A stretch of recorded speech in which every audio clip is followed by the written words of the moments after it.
dancer as a caller, because there is always going to be that dividing line between you, and you have to maintain that, but you've got to find ways of going under the bridge or over the bridge.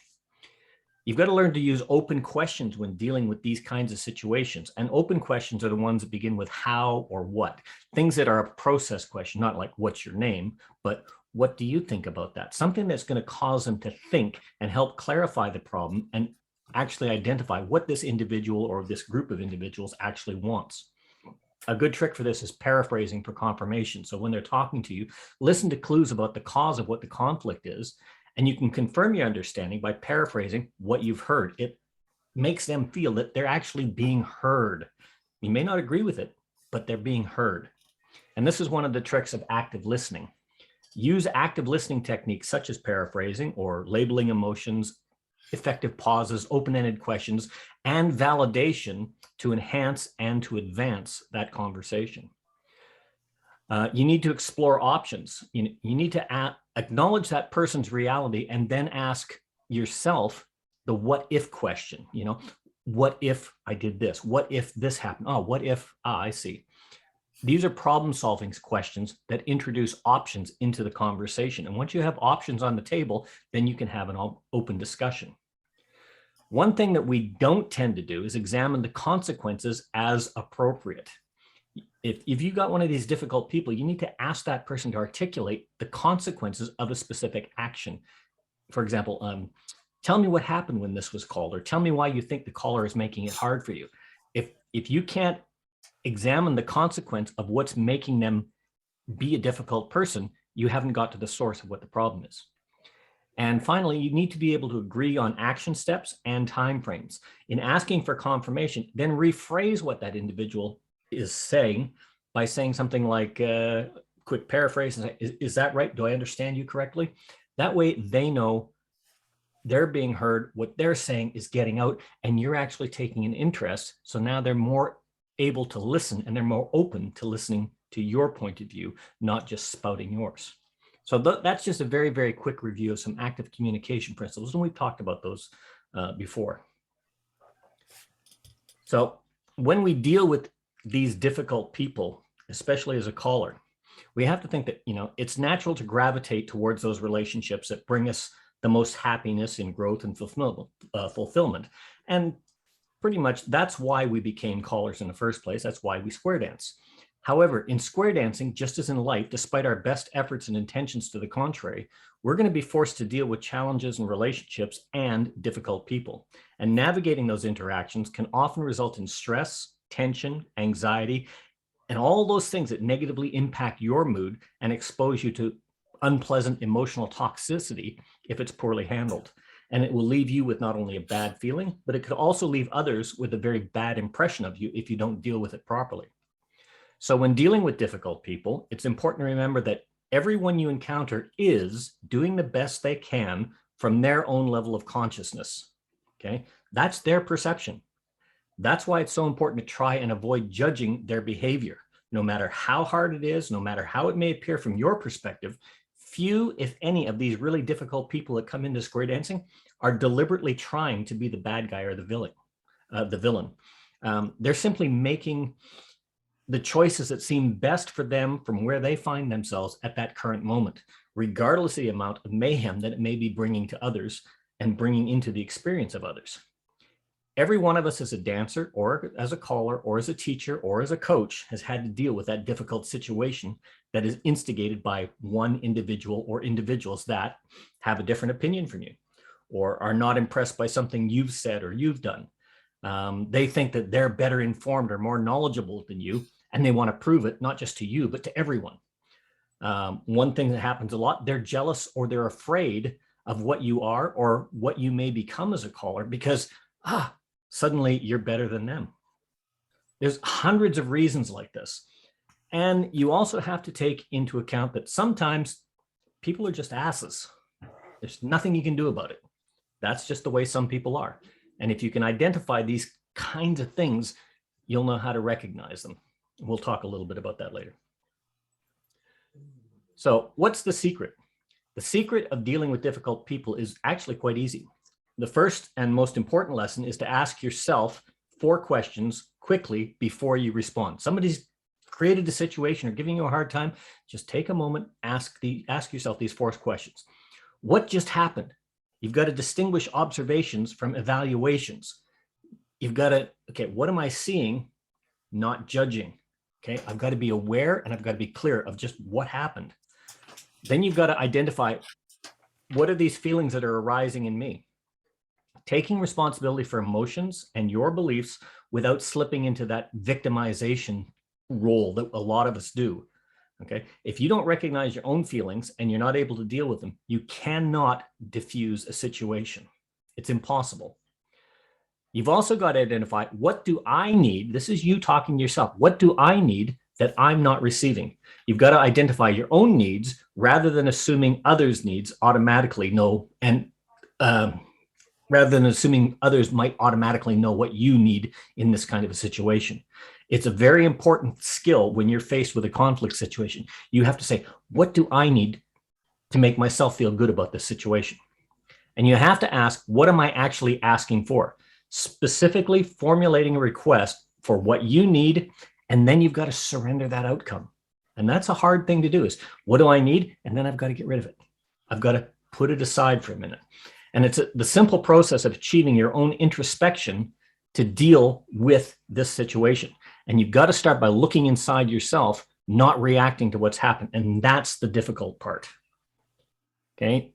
A couple of easy tools to deal with that. I use the STOP acronym. Okay. This is a model that's used to avoid reactivity. Okay. The acronym is the most fundamental step in coping with difficult people. And what it stands for is, oh, here's a difficult people. He's right in your face. Stop what you're doing. Okay. Just stop for a second.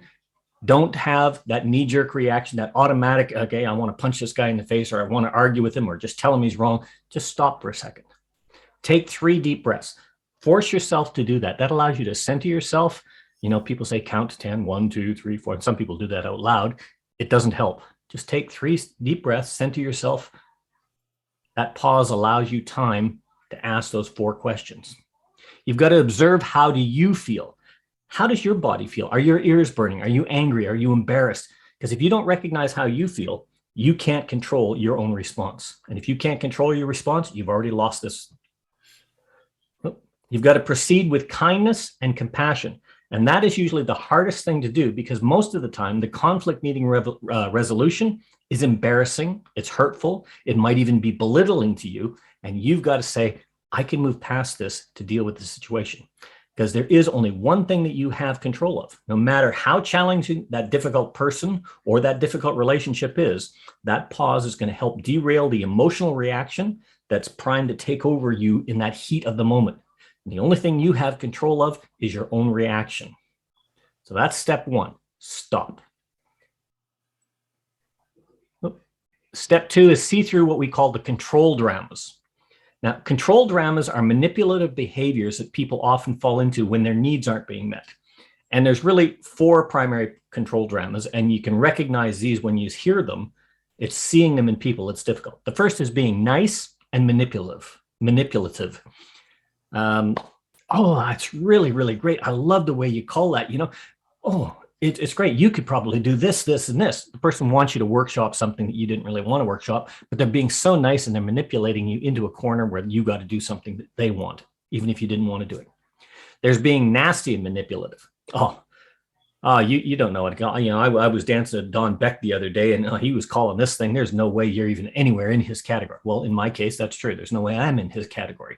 But the person doesn't have to be nasty to manipulate me into trying to do something. There's being aloof and withdrawn. The person just becomes standoffish, doesn't want to talk to you, or you become standoffish and don't want to talk to them. And then there's playing the victim of, oh, poor me. Oh, I can't do that. I'm too old. I can't do, oh, I don't think the way I had a rough day. Oh, poor me. It's the Eeyore syndrome. Now, if you can learn to recognize what's happening with the person that's causing the conflict, you're going to have an insight in how to deal with that person and how to best approach the situation. These 4 control dramas, you have to remember, are learned, and people have learned them in childhood, and that the person causing the issue has learned to rely on these control dramas, their favorite control drama, because it's been successful for them in dealing with their own needs. Most people will never outgrow their primary control drama impulses, and when the pressure gets up, they revert back to their learned form. As a caller, when you witness one of these control dramas playing out in a difficult person, you can automatically become more understanding. Imagine that person you're dealing with using the same control drama as a child. Oh, this is how I dealt with my mother when I didn't get my way or I didn't get my favorite toy. Once you take that perspective, you realize that this individual never learned another way to get their needs met, and as such is deserving of your compassion, not your pity, but your compassion. The simple and profound shift in your perspective takes this relationship dynamic into an entirely new and generally a positive direction. One of the hard things, somebody comes up to you and starts belittling you or putting you down, don't take it personally. Step 3, don't take it personally. Even if it's a personal attack on you, because if you do, you've lost before you started. Now, in all sorts of life situations, you can walk away from that. In a calling situation, you can't always walk away, and there are going to be situations where somebody's going to come up and have a deliberate go at you. When you're involved in with a difficult person, it can feel like their words are a deliberate personal attack. This is most often not the case. Their reaction and behavior is not about you. You've got to remember that. It's not about you. It's about them. Everyone is experiencing their reality through their own personalized filters, their own perceptions, and their own experiences of the world. And how they see you behave is going to be a direct result of those interpretations that they have. A difficult person's point of view is something that is very personal to them. And in their reality, they're the director, they're the producer, and they're the leading actor of their own movie. You, on the receiving end, you're only playing a small role in their drama. So take that and turn it around. In a similar manner, they're possibly only bit players in your drama. So you can choose not to give that bit player of your life control over your happiness. If you take the situation personally, you end up becoming offended, and then you react by defending your beliefs or your position or causing additional conflict.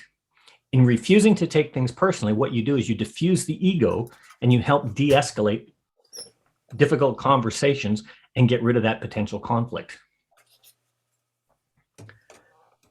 There's a thing called defenselessness, and this is probably the hardest thing to do, especially if the person causing the drama is obviously wrong. And that happens a lot. Now, but being defenseless is a powerful strategy when confronted with a difficult person. But you got to remember, being defenseless does not mean being passive or means that you're passive. Okay, you still maintain your personal opinion and your perspective in a difficult situation. But rather than engaging with the intention of making the other person wrong and you right, you consciously choose not to be an adversary of their negativity. Being defenseless means you've got to give up the need to be the smartest person in the room, even if you are. And it's hard because callers are all about ego. And it's a necessary thing to have as a successful caller, is you have to have an ego. However, in this kind of a situation, it's important to tell both your ego and your intellect to go and sit down while you proceed accepting that that other person's position is just as valid as yours from their point of view. It's not right, it's not wrong, it's just a valid opinion. And you don't have to agree with their perspective or even like it. You only need to be able to acknowledge it. It's imperative that your first reaction when somebody does this to you is not defend your point of view without acknowledging the value of their point of view, whether it's right or wrong. An interaction with a difficult person should never turn into a heated debate or worse, into an argument. In most cases, that person just needs to be heard in full so that perspective is validated, so that their perspective is validated. If you allow them to express themselves without resistance, you become defenseless in that aspect. They can fulfill that need, and perhaps they're going to become more amicable. Establishing defenselessness creates that space between you that allows for a more compassionate and a more peaceful interaction. And it also opens that door for effective communication. And once you've got that door to communication open, you've got the ability to change a point of view or to expand a point of view, or you may even find out, hey, maybe I was wrong. Step 5, sometimes you just got to walk away. There's nothing wrong with that. Difficult people can often draw you into this field of negativity. And if you feel like you can't maintain your awareness or your objectivity, there's nothing wrong with just removing yourself from the situation, but you've got to do it in the right way. A toxic exchange can leave you feeling physically depleted and emotionally exhausted. And if the above options that we talked about already aren't helping, just walk away. You don't have anything to prove, and there's no need to martyr yourself in this kind of a situation. You may have the best intentions for the exchange, such as correcting an error in the person's perception or helping them become a better dancer. But sometimes the best course is just to acknowledge their opinion. Okay, I think I understand your point of view, and then find a subtle way to withdraw from the interaction. Get out of that entirely. It isn't about winning or losing. It's about stepping away from the situation that could not only bring you down, but also bring down the entire mood of the evening. One of the best tricks to have for that is business cards. They're great. Make a reason to disengage. That says, you know what? I hear what you're saying. I need to talk to you about that further because I really want to hear your point of view. Here's my business card. Can you send me an email and we can open up a dialogue, but I've got to get back up on the stage and call right now. Or it's really simple to say, if I did something wrong, please let me know. I can fix it. Send me an email. I'll get back to you, but I have to get ready for the next step. You validated that their opinion exists and it matters to them, but you haven't engaged them in discussion on it, and you've walked away from the situation. Now they're going, okay, that person was listening. It was just time crunch. And they'll back off 9 times out of 10 anyway. You've got to see these kinds of experiences as learning opportunities, learning to evolve within yourself. Dealing with a difficult person is a learning experience each and every time it happens. And if you can recognize what really irritates you about the person, you may also be able to recognize it might be a reflection of yourself, and what you see in them is sometimes upsetting because that's what you see in yourself. Life is a very good teacher, and a difficult person is only part of that class and another lesson to master. So try and ask yourself in these situations, what am I meant to learn here? What am I trying to be taught? What's life teaching me? And if you do figure something like that out, write it down and keep it in notes. It's really great because as you evolve, go back and read some of those notes. Sometimes you realize, oh man, well, I could have said this, I could have said that, I could have done this, I could have done that better. And it is a learning, evolutionary experience. Step 7, this is the hardest one, compassion. You've got to resonate compassion. You got to be compassionate in understanding. And with difficult people, compassion allows you to see someone who is suffering and needs relief. Doesn't matter how big of a dick that person is, they need relief. And if you can think, speak, and act from this perspective, you will resonate that compassion, not necessarily for them, but for their position and their perspective. Okay, and that's an important distinction. It's not for them necessarily, but it's for their position and their perspective. Doing that allows you to respond reflectively rather than reactively, and hopefully take that relationship between you to a more conscious level of communication and expression. Try and remember it this way. Each and every one of us does the best we can with what we know. And when we know better, we do better. This applies to your perspective and theirs, whether they know it or not. And you notice up there, I have empathy, not sympathy. If you can say to somebody, I understand your point of view. You don't feel what they feel. You don't feel their anger. You don't feel that, but you can understand their point of view. Empathy is a good thing. Sympathy is not. There's an old expression in the military, sympathy belongs to that 4-letter S word and syphilis in the dictionary, and that's the only place you find it. But having emotional intelligence and emotional strength, empathy will open that door. And showing that you understand their point of view almost diffuses 90% of your situations. We talk a lot about the sociability of square dancing. Okay, and as a caller, we definitely talk about the sociability of square dancing and the importance that sociability is in relationship building. Just remember that the relationship is between two entities. It's you and the dancers. That relationship is then extended to the relationship between you and the club, you and the club and the dancers, and you and each individual dancer. It's a whole melange of relationships. And to suffice it to say that you are at the center of every communication action that happens on the floor where calling is part of the equation. As such, you are the commonality that's going to make or break a successful outcome to conflict resolution. So There's 15 steps, and these are learned steps. I learned this when I was becoming a behavioral consultant. I learned this in the military. I taught this when I was teaching attaches to go out and deal with conflict resolution and teaching soldiers. And it's just as applicable in every life skill as it is being a square dance caller. Number one is kindness. Okay. Look, I get it. When you're dealing with a difficult person, your gut reaction is to be difficult right back. When it feels like somebody's coming up and attacking you, your first thought is to defend yourself. I've been there, and sometimes I still get caught up when I don't slow down and take that pause. I have to think about it, and it's hard. Almost every difficult situation, when confronted with kindness, however, goes a lot further than being difficult. Conflict requires two people, and it requires two people being difficult with each other. The situation tends to escalate to a point where nothing gets accomplished. But kindness with a difficult person most of the time will diffuse that situation, and you end up getting more of what you want. This is the number one top technique for dealing with difficult people. Just show a little kindness. 2 is compassion. Have you ever heard the saying about dealing with your own problems? That if you take a bunch of people and you shoved all your problems in a circle, you'd most likely take back all your own once you saw everybody else's. The point is, none of us really know what somebody else is dealing with or going through, or what their experience has brought them, and why they have that perspective that is the issue of this conflict.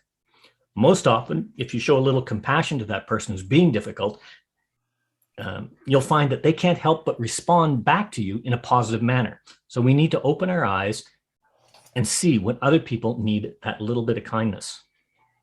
In square dancing, this is easy. Find common ground.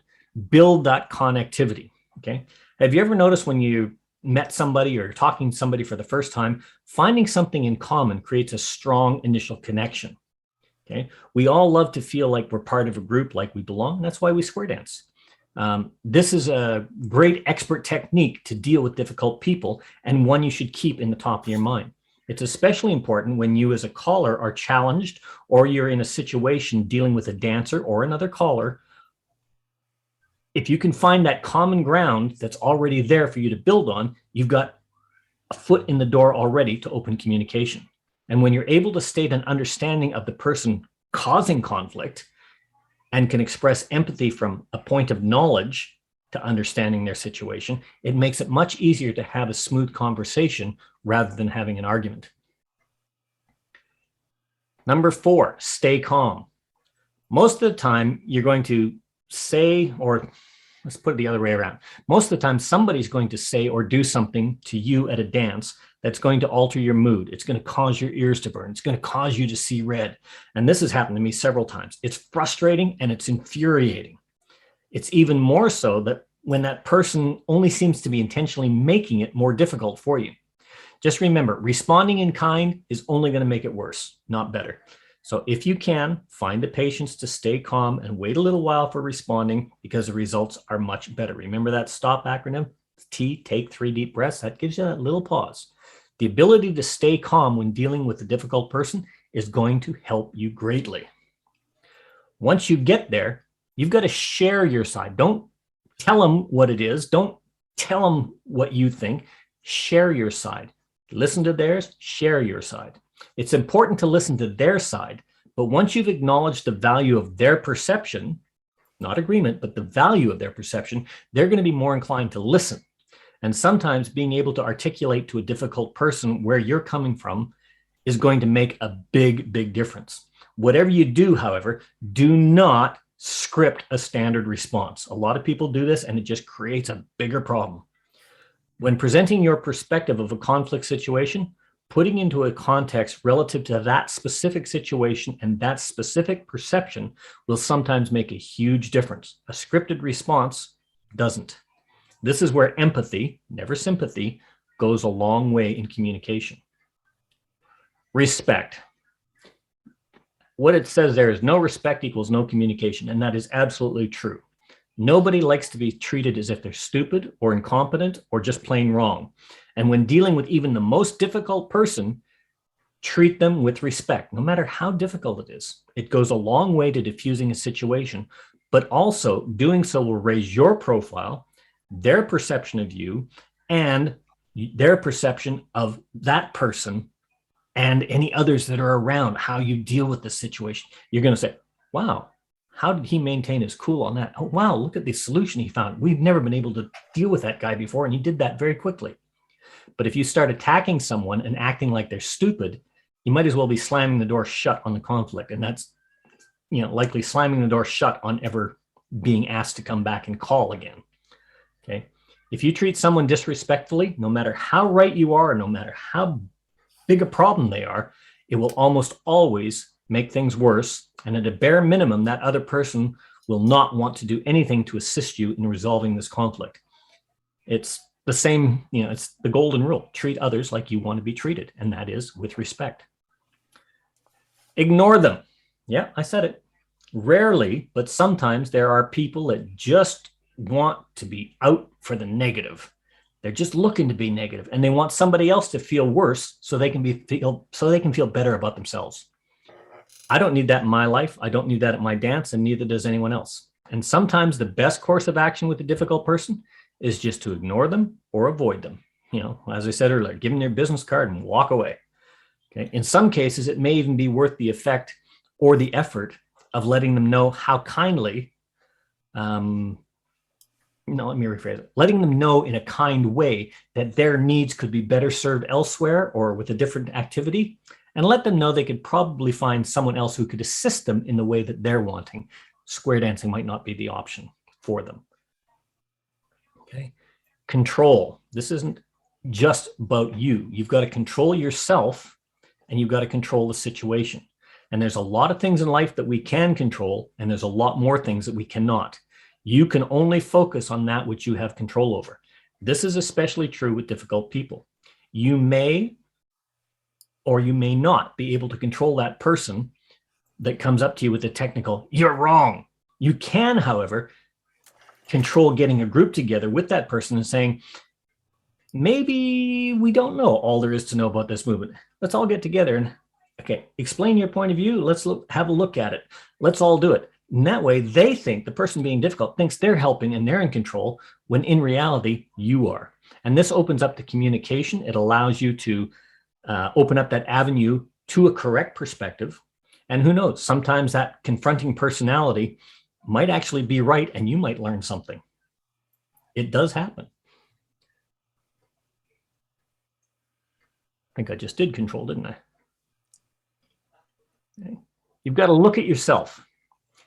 Take a good hard look at yourself in a conflict situation. Is there something that you're doing that's making it hard to deal with someone else? What about your own mood? If you're in a good mood, you interact with people all day and it's all going well. However, what about those times when you have your own problems that you're trying to sort out? I had to call a big dance one night. I was going out to the dance and my wife left me that night. I still went and did the dance, but I was not in a good mood. Okay. If it's serious enough, you can be seen as short, you can be seen as abrupt, or you can even be seen as condescending. It's important that you spend a lot of time in your own head when dealing with conflict with others. If you don't, your mood or how you present it, even if you do all the right things, are just going to add fuel to the fire of conflict and make things worse. And worse, if you've got that kind of a mood, conflict or negativity will project negativity back at you. And then it just escalates. You've got to take a good hard look at yourself. A hard one is don't be afraid of conflict. Okay, most people are naturally afraid of conflict, and this leads to letting difficult people usually having their way, or worse, people walking all over you or the club or the situation. It's very hard to be a leader from under the sole of somebody else's shoe. It's important that when you're challenged, that you do stand up for yourself, but you also establish boundaries. Everyone, including you, deserves to be treated with respect. Don't allow yourself to be treated poorly by a difficult person. However, don't start conflict, but don't fear it either, especially if that difficult person is treating you poorly. It only reflects badly on them, not you. Conflict is not necessarily a bad thing, and in many instances, it's a good thing because it allows a resolution to come to fruition. Okay? Don't be afraid of conflict. That's what opens discussion, different points of view. What you do is as important as what you say. I put eye contact on here. Okay, you've got to choose to make eye contact or choose not to make eye contact. And for that, you've got to do your homework. Making eye contact with the person you're speaking face to face with is an outward expression that you're confident, you're fully engaged with that person and what they're thinking and what they're presenting to you. However, if someone isn't looking to make eye contact with you, before you jump to that conclusion, be aware that in some places it's culturally unacceptable for them not to make eye contact, it's not acceptable for them to look you in the eye. It's just not an acceptable thing. You're in command, so they don't look you in the eye, but they can still be very, very negative and cause a lot of conflict. It could be they're intimidated by you, or it just makes them uncomfortable. Be aware of this. And this goes into body language, okay? You can project confidence, kindness, and leadership just by the way you carry yourself. You know, you got your head up, you got your shoulders back, you got your chest out, but somebody's talking, tilt your head. Nod, acknowledgement, and understanding when they're speaking to you. You're not agreeing with them. You're only acknowledging with your body language that you're interested in what they're saying to you. Learn a little bit about facial expressions and body language, because by looking for things that are a sudden change from the normal in a person's body language, you quickly pick up on their feelings or reactions to what they're saying, or them to what you are, with their reactions to what you're saying. Number 14 is to praise people's strengths. Actually, number 13 is to praise people's strengths. I got these numbered wrong. Okay. It's really, really hard to cause conflict if you're being praised by someone. Okay. Giving praise to someone else, especially in a conflict situation, is a sign of confidence on your part. It's also a tremendous builder of confidence in the other person. And that confidence is, oh, that guy knows what he's talking about. He understands that, I do know what I'm talking. I am good in something like this. Or, I may have an issue, but I'm good elsewhere. Maybe I got something to learn. You've given them a compliment about their strengths. And it might be something completely different of what they want to raise the conflict about, but it's hard to be angry or hard to build conflict when somebody's saying something nice about you. It means you might actually see them better than they may be seeing themselves at that particular moment. Now, like looking at body language, listen to the voice, not just the words that are being said. There's a lot of studies out on this, but what's important to remember is people communicate much more with the tone of their voice than they will with the words themselves. And part of the key of conflict resolution is knowing that information is revealed differently. People really reveal a lot about themselves, not only by what they say, but by how they say it and what they do when they say it. And some people connect better when you speak loud and fast. Others prefer to be communicated in a softer tone. The ideal is to know your audience. And you've got to understand that the words we use is only 7% of what we're actually saying. Words have meaning, but a very small part of meaning. You add a tone of voice to that, now you've got 38% communication. Okay, that's a total of 45% of the communication just from the words we use, 7%, and the tone of voice, 38%. It says what we want to express. The other 55% is what we do while we're saying that. Our facial expressions, our eyes, our actions, what we're doing. Take the example, 2 words, the word it's and the word raining. It's raining. What does that actually say? If I say it's raining, I've suddenly changed the whole meaning. It's a question. Oh, am I curious? Am I surprised? How about if it's raining? Same 2 words, but now my body's shrunk. I've hit the table. I'm showing frustration. I'm upset about the conditions of the weather.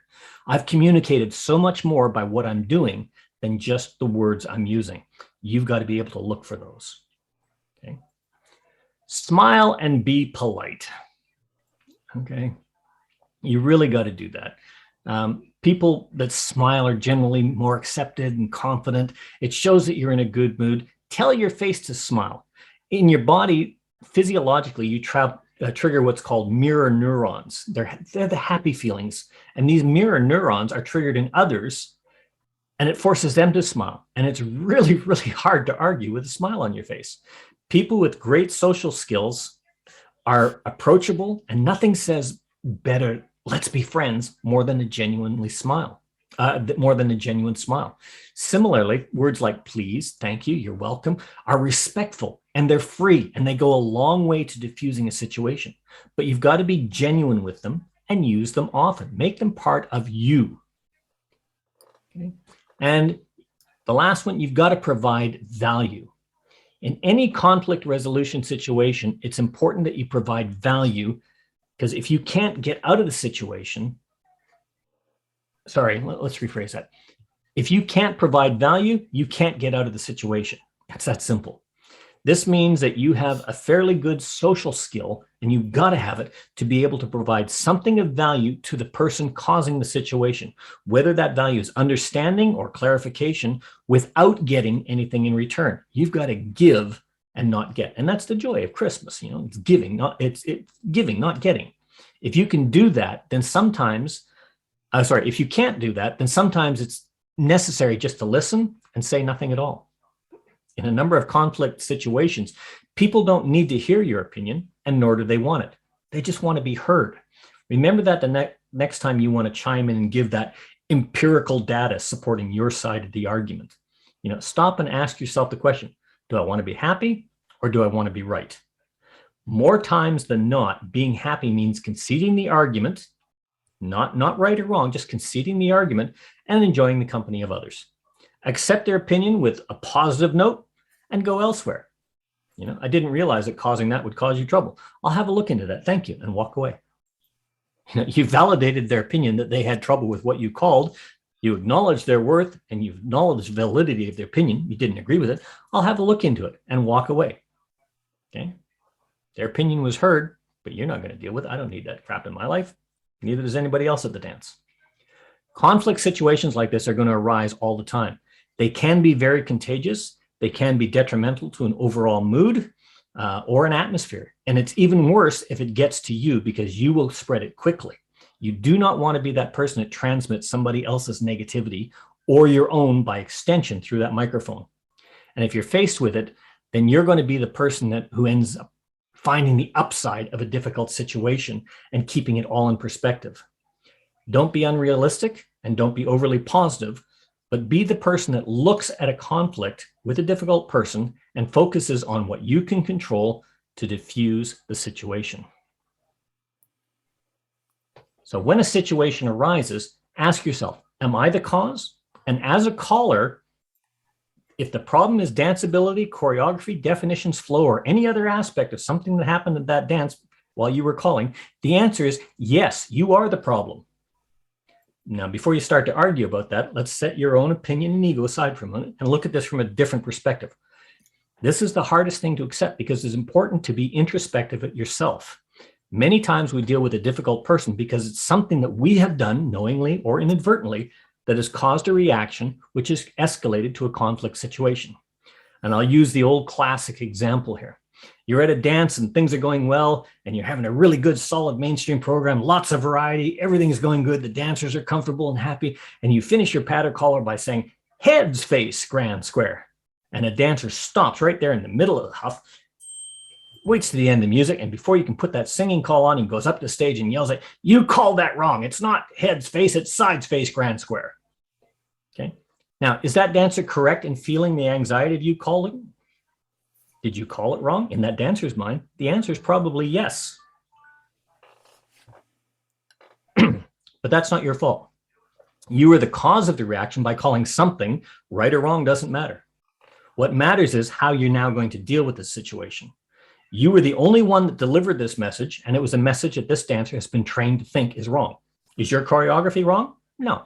Is the movement wrong? No. Did you get the definition wrong? No. Are you wrong to call it? No. Are you the cause of this dancer's anxiety? Yes, but you didn't create the circumstances for it. So once you learn to accept ownership, then you can get to the issue of diffusing the situation. And in order to do that, you've got to recognize that only you have control of one thing. You only have control of your own reactions. You have no control of the simple facts. You have no control that the dancer thinks he or she is right. This dancer doesn't understand the definition. You have no control of that. The dancer may or may not have been taught right. You had no control of that. This dancer may have been specifically told it's sides, face, grand square. I know dancers have been told that recycle is always girls turn back, wheel and deal. That's it. That's the only way it's danced. Okay. This dancer also doesn't care about the public perception of him or herself as long as their point can be pressed. And this dancer also likes to be the center or the focus of attention. None of that you have control over. What you do have control over is how you react and how you deal with the situation. So what's our natural tendency? We want to correct. Remember, stop, take 3 breaths, figure out what's going in, look at it, go through that process. So very quickly, this is the summary of these 10 conflict resolution criteria. 1, you've got to validate. You'd be surprised what this simple action can do. One common reason that people put up resistance is because they don't feel heard or understood. And validating and listening to them to make them feel significant is the fastest way to move forward. It's not agreement with their position, only acknowledgement of the value of their opinion. Try and think like them. Just imagine you're in their shoes for a moment. What do they want? If you were in that situation that they have with their experience, what would you feel like? Just that one thing will get you very, very far in conflict resolution, because most people are only seeing things from their own point of view. Perception is reality. And for most people, it's a great problem solver that changes perspective. If you can change somebody's perspective, you can change their reality. Don't resist. What you resist persists. Okay? People tend to resist more when you resist them. And if you tell them, somebody comes up and says, sorry, you're wrong, it can be done that way. Well, even if it's true, you've already likely lost this conflict, because I came up and had a problem and I'm saying I want to deal with this. Now you're wrong, go away. How would you feel? Spend a little extra time getting to know their point of view and ask questions to understand their point of view, and nod your head yes or tilt your head as if you understand. This brings us to the head tilt, a very, very powerful tool. When we communicate not only through words, but body language, we communicate with body language. Remember that. And when you tilt your head slightly, people feel heard. Also, it causes you to actually listen more intently, because you're actually, oh yeah, you automatically do it. Try and plan your outcome.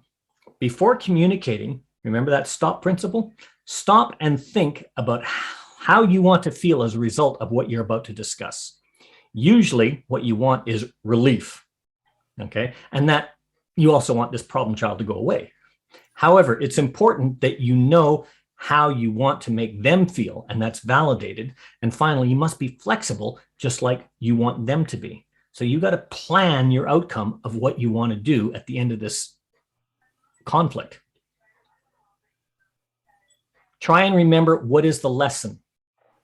Most of the time, there's a much bigger life lesson to be learned from the situation, especially when people are being difficult. And it could be showing you how to relate to people in general, or how you're actually the one creating the conflict, or what conflict triggers in you. You know, they may have said something that, oh, you know what? When people say that to me, my ears burn. I get real defensive. Okay. Be open to those lessons, note them down, and be bigger than the situation is itself. Because most conflict situations, especially at square dancing, are very, very small, and they're not that important in the grand scheme of things. Some of them can be. Use strategic influence. Remember getting that group of people together? Find out who influences this difficult person and see if they can help you relate to them. Think outside the box and recognize that you've got many routes that are going to lead you to where you want to go. Oh, they had an issue with this move. Okay, well, let's get a square together and look at, oh, okay, I can see how you misunderstood what I was saying. You're absolutely right. Let's walk through this. This is what I was trying to get. Everybody's there. They're not going to contradict 7 other people, especially if they're the ones that influence this guy.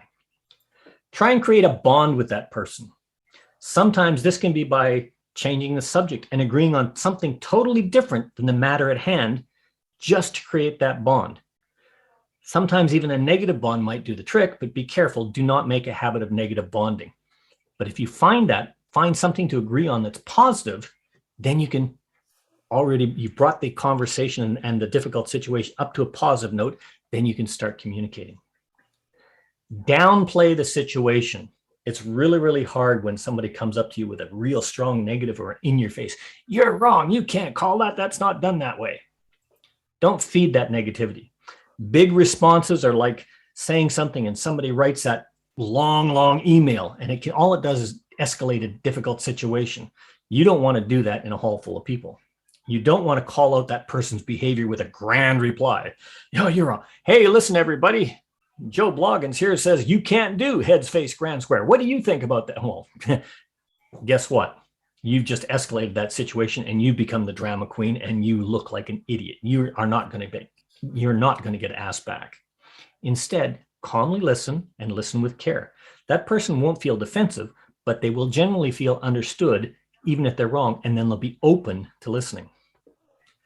Number 10, and this is an important one, interrupt the pattern. Once you recognize that people have these dramas and their control dramas that they fall back on, if you can find the ability to interrupt that pattern, it goes a long way. And it's a very important skill. People often behave like robots, and we get triggered all the time. And we're often reacting to a story that we loop in our heads with a behavior pattern that we developed as a child and that has worked for us. So when you're dealing with somebody difficult, their chances are they're going to always have the same or a similar pattern. And if you can interrupt that pattern by asking a question completely off topic, what it does, it upsets their mental story that they're playing in their head. And you can approach the situation more proactively than defensively. Okay, so that's a lot. It's a lot to take in.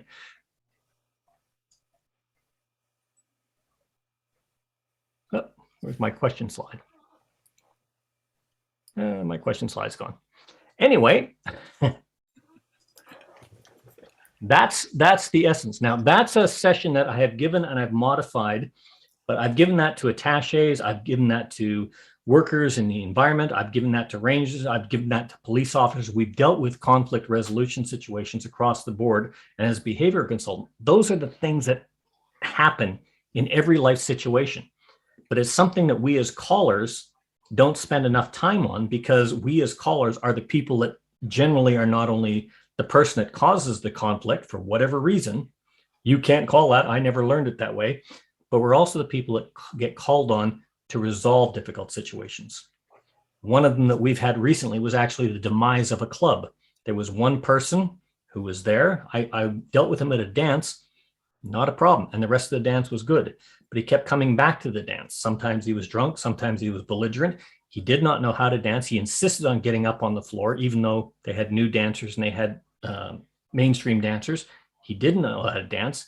And when he says, "Oh, you're not ready for this. I paid my money to come and dance." And eventually what happened, a lot of the dancers left, went to other clubs. The remaining dancers ended up taking out an AVO, that's an apprehended violence order, to make sure that he couldn't come to the club. He came anyway, and the club folded. When I moved down here to take over the club, well, guess what? The club no longer existed. Sometimes it can escalate because they didn't know how to, and all they did was confront this person. You know, you can't do that. If you're going to be like that, leave. Well, I paid my money. And when it got to that point, you've already lost the argument. I've had a few discussions with callers recently about issues with other callers, issues with mentors. And that's a really, really sad thing. It's one of the saddest things that I've ever heard, is when another caller will go up to a new caller that's learning, or another caller, and this is an actual situation, but the new caller is presenting at a dance, up on stage, asking, trying out the pattern, and their mentor lifted the needle and said, "You're not ready to call yet," and took the mic away from him. How embarrassing for that guy. He never came back. There's other issues where callers just make it very difficult for new callers. And I'm sure we've all had that situation. So let's open up this with heads, face, grand square. You can't call it. How would you deal with that? Let me interrupt. Am I? Yeah. Sorry, Don, I get carried away with that. Yeah, this one's mine to MC and ask for questions. I know we all have a lot of things we disagree with what Mel said, so let's take 3 deep breaths and then we'll start the conversation. Ready? 1, 2, 3. Actually, Mel, that was really good. There's a lot of things that I wish I'd heard earlier, like 40 years ago. I haven't had too many bad conflicts, but you've presented a lot of things. They went by quickly. I'm hoping you will make the slides available. I will make the slides and the text. I'm going to be emailing those to Dan so they can go up on the website, and I'll email them to Mark as well. That would be great, because that's going to be a quicker way to review and let them soak in than watching this again. To those people that are watching the video, my apologies that the first half minute or so I forgot to record. I said I was about to record, and then somebody distracted me, and I noticed a minute or two later that I actually started. Mark, I think you started recording before I did. But actually, it's close enough to the hour that let's do the formal bit and then get on with some of the discussion. First of all, thank you guys for coming.